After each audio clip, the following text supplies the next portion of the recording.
بسم اللہ الرحمن الرحیم۔ السلام علیکم۔ ہمیرا جب پیدا ہوئی تھی تب بھی اس کے باپ نے خوشی اور صبر و شکر کا دامن ہاتھ سے نہ چھوڑا تھا۔ خاندان اور محلے والوں کے لاکھ اعتراضات ہونے کے باوجود اس نے اپنی تیسری بیٹی ہونے پر بھی مٹھائی تقسیم کی تھی، پھر چوتھی، پانچویں، چھٹی اور پھر ساتویں۔ اس کے باپ نے ساتوں بیٹیوں کی پیدائش پر خوشیاں منائی تھیں، اور مناتا کیوں نہ، بیٹی رحمت جو ہوتی ہے۔ مولوی ہونے کی وجہ سے مذہب سے خوب آشنائی تھی، باتیں کرتا تو منہ سے پھول سے جھڑتے تھے۔ وہ اکثر سمجھتا تھا بیٹی خدا کی رحمت ہوتی ہے، زحمت تو سماج کے ظالم رسموں نے بنا دیا ہے۔ اب اس کی 7 بیٹیاں تھیں، مگر اس کی پیشانی پر ایک شگن بھی نہ پڑی تھی۔ ساتوں بیٹیاں اسے جان سے زیادہ عزیز تھیں۔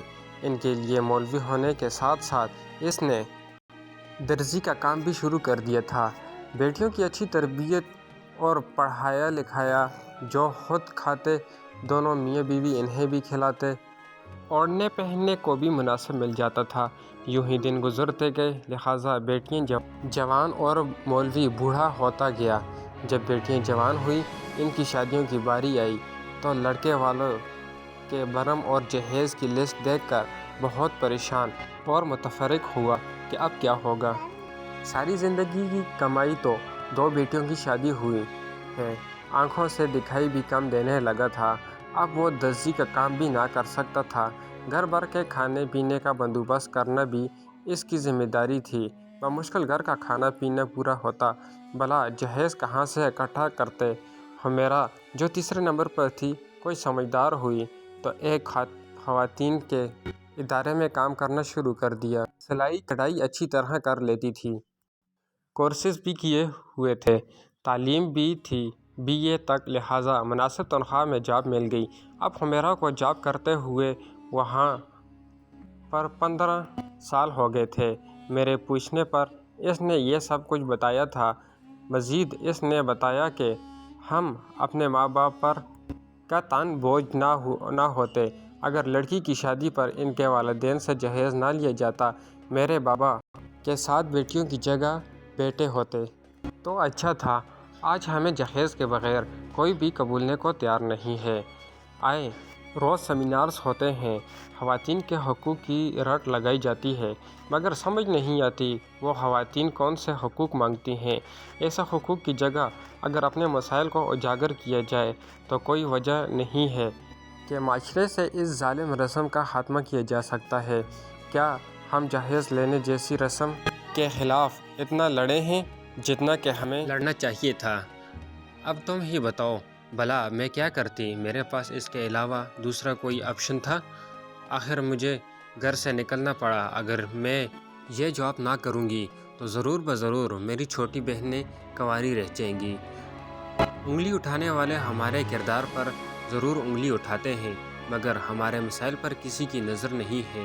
ہمارے سماج میں عورت کی تذلیل میں تو کوئی کسر اٹھا نہیں رکھی جاتی۔ جس معاشرے میں بس اسٹاپ پر اکیلی عورت کھڑی نہیں ہو سکتی، وہاں وہ پورے سماج کے ساتھ ٹکر لے چکی تھی۔ اب وہ کمانے والی لڑکی تھی، اور ہمارے معاشرے میں کمانے والی لڑکی کو بھی تو اچھا خیال نہیں کیا جاتا۔ اس وجہ سے وہ خاندان سے تو کٹ ہی چکے تھے، بلکہ پورے محلے میں بھی مشہور ہو چکے تھے کہ مولوی کی بیٹیاں جاب کرتی ہیں، لہٰذا اب ان کا نام بھی آوارہ اور بدچلن اور نہ جانے کیسی لڑکیوں میں آ چکا تھا۔ آخر میں اس نے مجھ سے اتنا سا کہا تھا کہ اپنے ملنے والوں سے کہنا بھلے بیٹیوں کو خرید لیا کریں، مگر جہیز مت لیا کریں۔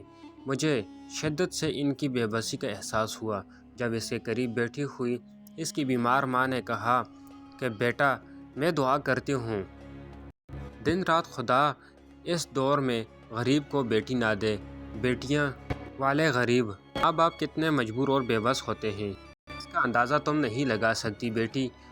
ہم تو ان لوگوں میں سے تھے جن کا آنچل تک کسی غیر مرد نے نہ دیکھا تھا، اور آج یہ دن دیکھنے پڑ رہے ہیں کہ بیٹیوں کو جاب کرنا پڑ رہی ہے۔ اسی اثناء میں ہمیرا کے والد اسے لینے آ گئے۔ وہ ضعیف العمر سفید داڑھی والے بزرگ تھے، جس کے چہرے پر تھکن اور زندگی بھر مشقت کے آثار نمایاں دیکھے جا سکتے تھے۔ دیکھتے ہی دیکھتے حمیرہ اور اس کے والد بزرگ بس پر لٹک گئے اور میری آنکھوں سے اوجھل ہو گئے۔